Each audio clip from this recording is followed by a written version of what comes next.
Welcome everyone, StealthyShiroean here, and today I'm bringing you my review of the Humble Choice bundle for June 2025. Once again, Humble pulled it off with another banger of a month. Let me know what you think of this month's bundle in the comments below. Be sure to check the timestamps for specific games, and stay tuned for my final thoughts in the end. Okay, let's get to the review. Starting off the bundle is Havendock, a cozy game that mixes colony sim with some light survival elements. Players start on a deserted island in the middle of the ocean and immediately have to gather nearby floating debris in the form of wood and leaves. Then you start making platforms to live on and set up various crafting stations. These stations are used to bring in basic resources like water and eventually grow your own food. Once you build a house, then players can start attracting other colony members. The player can assign these people to various stations, and they'll also help out with the hauling. There are other systems to interact with, like trading with passing traders, and some form of animal husbandry. Your people have their own needs to be met, food and shelter being obvious, but also need to manage their happiness. One thing I didn't really understand is why they actually gave you an avatar to run around the growing colony. It seemed like busy work after a while to check in on various stations or gather stuff from the water. Obviously, these tasks can be mitigated with things like nets to catch items, and of course more townspeople. However, that makes me question the necessity for a player-controlled character even more. I think the answer lies in the once planned multiplayer for the game. That would have made a lot more sense to have your own character along with your friends, but alas, they eventually cut that planned feature. Despite this, the game was still fun. Personally, I don't see myself returning to it, but I think the cozy vibes will appeal to some. Following up is Biped, a cooperative game where you control a little robot with the motor skills of a newborn baby deer. The gimmick with Biped is that each leg is tied to a different control, being the two analog sticks on the controller, so simply walking becomes a challenge in itself. But of course, moving around can't be the only challenge in the game, unless the game is co-op.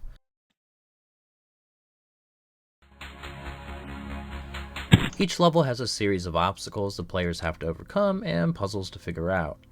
Now I say players because this game is definitely made with co-op in mind. However, you can play this single player. I did for part of my time with it, and if I were basing my experience solely off that, then I wouldn't bother with this.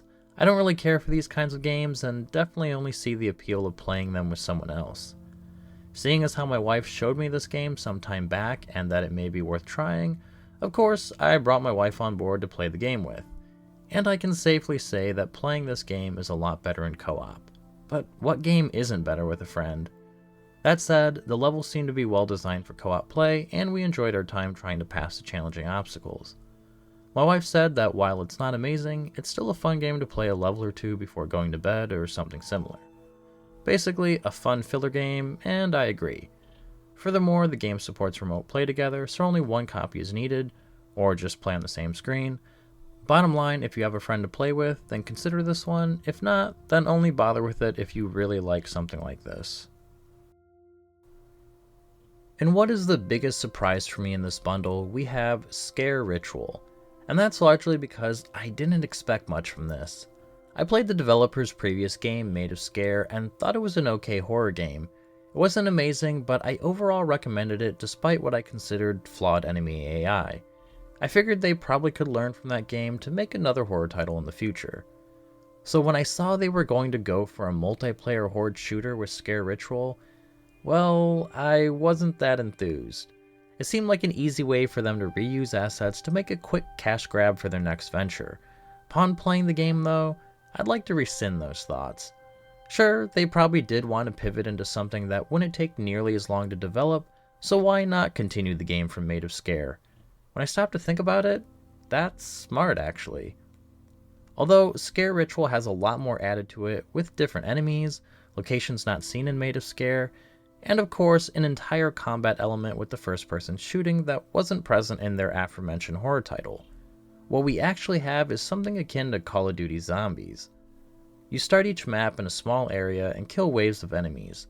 These enemies net you points that you could use to unlock doors to progress further into the map to do the objectives, and to buy new weapons so you have a variety of ways to kill baddies. I thought the game was a ton of fun and I only played this single player. I'm sure with a buddy or two this would be a great co-op experience. If there was one thing I'd knock, it's that I thought the matches could last a little long if you keep on surviving. And I think a part of that was because the weapon damage drop-off seemed to be really bad the further I got. Although that may have been because I didn't get optimal upgrades. That said, it was a small nitpick, and I'm still very eager to keep playing this one. Out of all the games this month, Tchia was the only one I had on my wish list, and I'm happy to finally own it.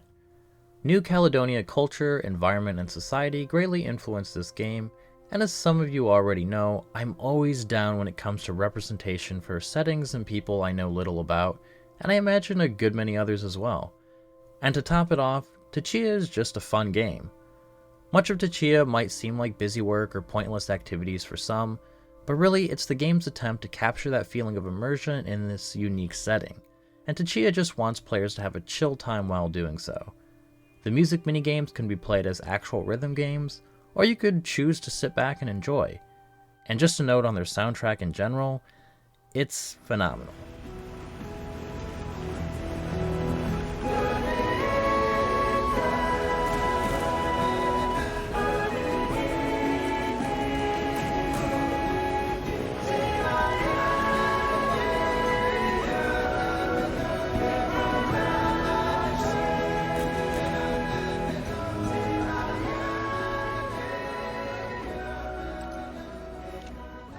Anyway, the game itself is family friendly and has an inviting feel as I mentioned, but it's even further baked into the game's settings where you can give Tchia, the game's titular main character, unlimited stamina or soul energy.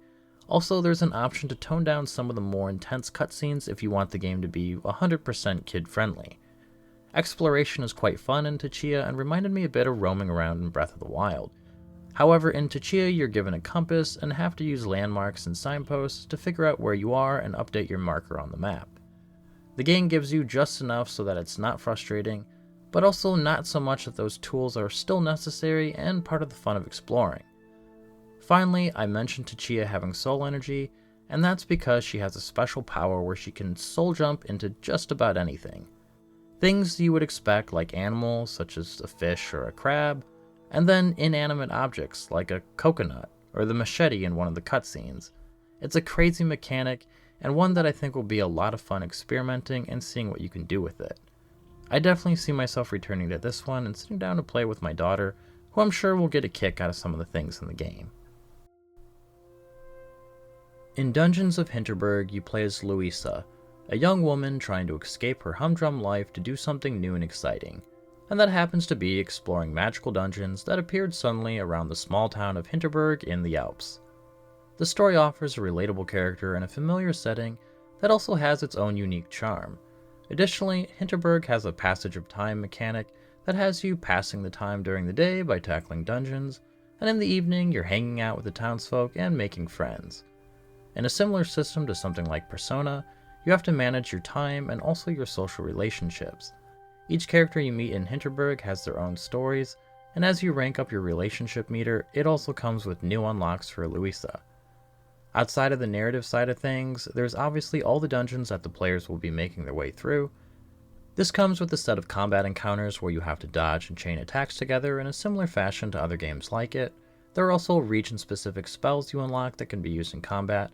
However, additionally, they're also used in the many puzzles you'll come across. The puzzles I came across did require a bit of thinking to get through them all, although nothing was too mind-bending, which is exactly how I like my puzzles. That said, it does have me wondering if they'll get particularly hard the further I get into the game. Anyway, in each region, which are just a set of dungeons, there are specific spells to the area, so I imagine that each area will bring with it their own set of spells along with their own set of puzzle challenges that require the use of the spells, keeping things fresh and interesting. I wasn't quite impressed with this game upon first starting, but the more I played, the more I could see the appeal with the added layers of puzzle solving with the spells, and the social elements with the townsfolk. Nobody Wants to Die is a cyberpunk noir detective game where you take the reins of Detective James Kara.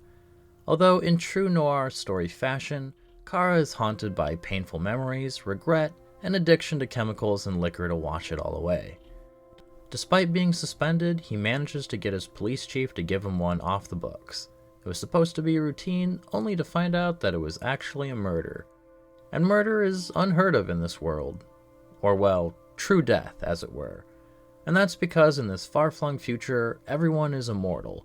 Human consciousness can be transferred into another body, essentially allowing an individual to live on forever.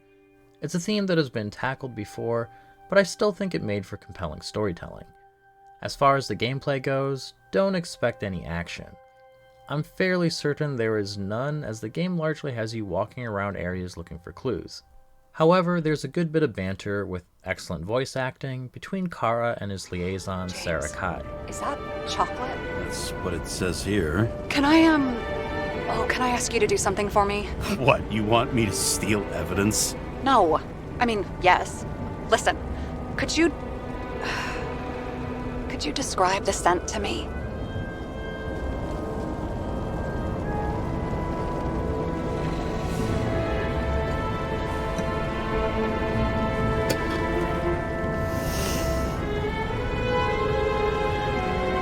It's kind of like...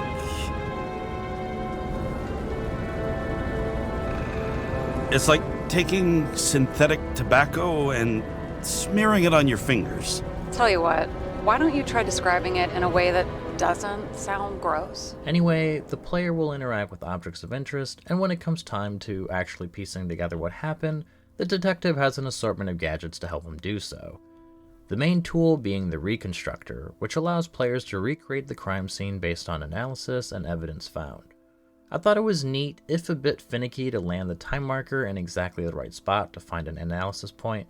I will say though, that if you're looking to try and piece together the clues yourself, well, I don't think it's that kind of game. My first hour with it largely had the game telling me exactly which tools I needed to use, and where I should be analyzing on the time track. Essentially, the game tells an interesting story with the players going through the motions. And of course, it's all brought to life with beautiful visuals. The game itself can be completed in about 6 hours according to how long to beat, so I think it's an easy one to come back to and finish over a weekend or something. Lately, Humble seems to be on a roll with handing out remastered games of long-lost classics, and this month is no different with Legacy of Kain, Soul Reaver 1 and 2 Remastered. I did play a bit from both of them, but you definitely want to play them in order if you want to understand anything at all from that very first cutscene in the second game. With that said, no, these are not games I've ever played before. I've heard the name, but that's about it. Actually, while playing, they kept on throwing around the word Nosgoth in dialogue, which I guess is the name of their fictional world. It triggered something in my memory because I kept thinking, Nosgoth, where have I heard that before? And then I remembered it was the name of a free-to-play class-based PvP game pitting vampires against humans.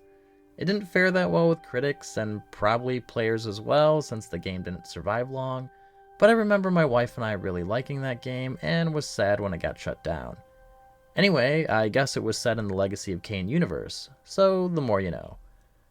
As far as these remasters go, yeah, I'm sure people who played the originals will get more of a kick out of these games than someone who hasn't. That said, I didn't feel the same way about Legacy of Kain as I had with the recently given Tomb Raider Remastered or Star Wars Bounty Hunter. Legacy of Kain holds up fairly well. The platforming felt fine, and it did feel like playing a 3D action game of the late 90s or early 2000s, but that didn't mean it felt bad. The combat was decent too, although I wish it was a hard lock rather than the soft lock where you need to constantly hold down the right bumper to stay focused on the enemy. Although I did think the combat itself is clever, where you need to use various ways to kill a vampire by staking them, tossing them into sunlight, etc. Furthermore, while I didn't utilize it that much this early on, there was a neat plane shift mechanic where Raziel, the game's protagonist, not actually Kain, go figure, can move between the physical and spirit realms. This can open up different pathways, and I assume will be used more for puzzle solving as well. Between the fun gameplay and a surprising amount of narrative, I definitely think this is one to come back to whether or not you played the originals back in the day. Leading the bundle is Warhammer 40k Boltgun, a boomer shooter set in the world of, well, obviously Warhammer 40k. You take the role of a space marine and have to purge the heretics from the world of Graia. I'm sure there's probably some more lore and nods to more of the 40k setting in there somewhere, but as someone barely initiated into the franchise like myself, this won't really matter, and luckily it doesn't get in the way of the enjoyment of the game. Normally, when we get a boomer shooter, I usually say something like, "This genre isn't really for me, but I was pleasantly surprised with the game." Well, I'm scrapping that, because if there's anything I learned from playing the many boomer shooters we've gotten from Humble Choice, it's that I actually do like boomer shooters, and they are for me. They're just not my go-to genre. And once again, I had quite a bit of fun with this one. As would be expected, it's a fast-paced shooter with various guns, gratuitous amounts of blood and gore, and, as a space marine, a chainsword to bathe in said blood and gore.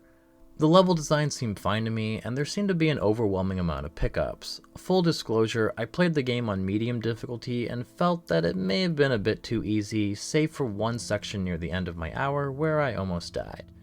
A couple other notable things I thought were neat was the ability to modify the graphics to have a more retro and pixelated look. I opted for the defaults, but I thought that was a nice touch. Also, the taunts were great and I think add to the setting's immersion.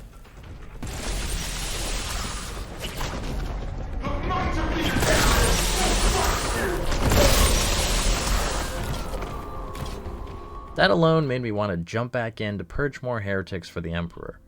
Definitely a fun game that I'm looking forward to returning to. Okay, let's wrap this up and see if this bundle is worth it or not. I based my rating solely on whether I thought the game was worth playing on about an hour or so of hands-on gameplay. Also, I'd be grateful if you could please give the video a like if you're enjoying it, because that really helps me out with the YouTube algorithm gods. Overall, this was another excellent month. It has some good surprises and really standout titles for me. It's great to see Humble following up with another good month to what was one of the best last month.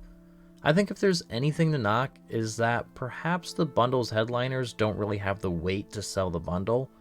Luckily, if you could look past that, then there's plenty of great games here that it hardly matters. And before I get into the recommendations, I'm putting another reminder here about Humble Talk, the podcast I run with fellow Humble Choice content creator Deckhead. We play the games past the initial times put into the review, and discuss our updated takes. If that sounds interesting to you, then please follow the link in the description or in the card. Okay, with that out of the way, let's get into the recommendations. Starting with the must play, we have 2 this month, and they could not be further different from one another, being Tchia and Warhammer 40k Boltgun. Tchia seemed the perfect game for me, as I love just running around a big world and doing various tasks. It also helps that it's a game I've been looking forward to playing because of its unique setting and chill vibes. In contrast, I place Boltgun here because 1. I'm tired of lying to myself and I'm finally admitting that boomer shooters are a lot of fun, and 2. There's something just as relaxing about slicing through a filthy agent of chaos with a chainsword as there is to running across the beach as a crab in Tchia. In my strong recommendations, I've put Nobody Wants to Die, Sker Ritual, Legacy of Kain Soul Reaver Remastered, and Dungeons of Hinterberg. Nobody Wants to Die, while maybe light on gameplay, seemed to offer an engaging story in a strong dystopian cyberpunk setting. Sker Ritual was a major surprise for me as I had low expectations for it. Honestly, if it wasn't for the perceived balance issues, I'd have probably placed this as a must-play. Looking forward to trying this out in multiplayer to see if those problems persist. The Legacy of Kain remasters made their way here simply because the games seem to have held up well over the years. I could see myself changing my mind with more playtime, but right now it was a good first impression. Finally, Dungeons of Hinterberg does something a little different with its mashup of action combat, puzzle solving, and relationship building. My week recommendations for this month are Havendock and Biped. Havendock has some different ideas, but didn't really hook me that well. That said, I could see why others might gravitate to it. Biped was fun playing with my wife, and we probably will continue playing it. Personally, I wasn't the biggest fan of the movement, as I never really am in games like this, but I think if you have a friend, then it's worth at least a bit of playtime if it seems fun even in the slightest. Do you agree with my thoughts? What games, if any, are you looking forward to playing? Let me know what your thoughts are, or if there are any different recommendations you'd make in the comments below. I hope this video helped you in some small way, and if it did, then please consider leaving a like, comment, subscribe, or whatever it is you feel like doing. Thanks for watching, and have a nice day.